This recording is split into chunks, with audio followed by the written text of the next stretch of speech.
சிவகார்த்திகேயன் அண்ணாவோட பராசக்தி திரைப்படம் அப்படிங்கிறது பல எதிர்ப்புகளை தாண்டி ஜனவரி 10 இன்னைக்கு வேர்ல்டு வைடாக மாசான ரிலீஸ் அப்படிங்கிறது ஆயிருக்கு.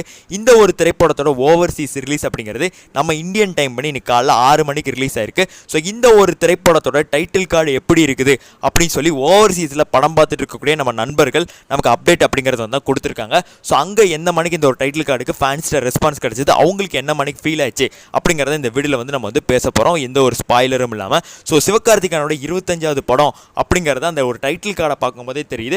ஒரு மாஸ் ஹீரோவோட டைட்டில் கார்டை பார்க்குற மணிக்கு தான் இருக்குது அந்த மணிக்கு வந்து சொல்கிறாங்க. ஃபேன்ஸ் எல்லாமே செம்ம ரெஸ்பான்ஸ் வந்து கொடுக்குறாங்க. ஸோ அவரை ஒரு காமெடி நடிகர் நம்ம வந்து பார்த்துக்கிட்டு இருந்தோம்ல, அதெல்லாத்தையும் மொத்தமாக மாற்றிட்டு இப்போ ஒரு மாசான ஒரு நடிகரை வந்து நிற்கிறாரு. ஸோ நம்ம அண்ணன் அப்படி நிற்கிறாரு, நம்ம வீட்டு சிவகார்த்திகேயன், நம்ம வீட்டு பிள்ளை சிவகார்த்திகேயன் அப்படி நிற்கிறாரு. அந்த மாதிரி பார்க்கும்போது ரொம்ப ஹாப்பியாக இருக்குது அந்த மணிக்கு வந்து தான் சொல்கிறாங்க. ஸோ இந்தியன் டைம் படி நமக்கு வந்து 9 மணிக்கு தான் நமக்கு வந்து ஷோஸ் அப்படிங்கிறது ஓப்பன் ஆகும் தமிழ்நாட்டில். அந்த ஒரு டைட்டில் கார்டுக்கான எக்ஸ்பெக்டேஷன்ஸ்லாம் அவங்க சொல்லும் போது உண்மையிலே ரொம்ப கூஸ்பம்ஸாக இருக்குது. ட்விட்டரில் டைட்டில் கார்ட்ஸே எடுத்து போட்டிருப்பாங்க.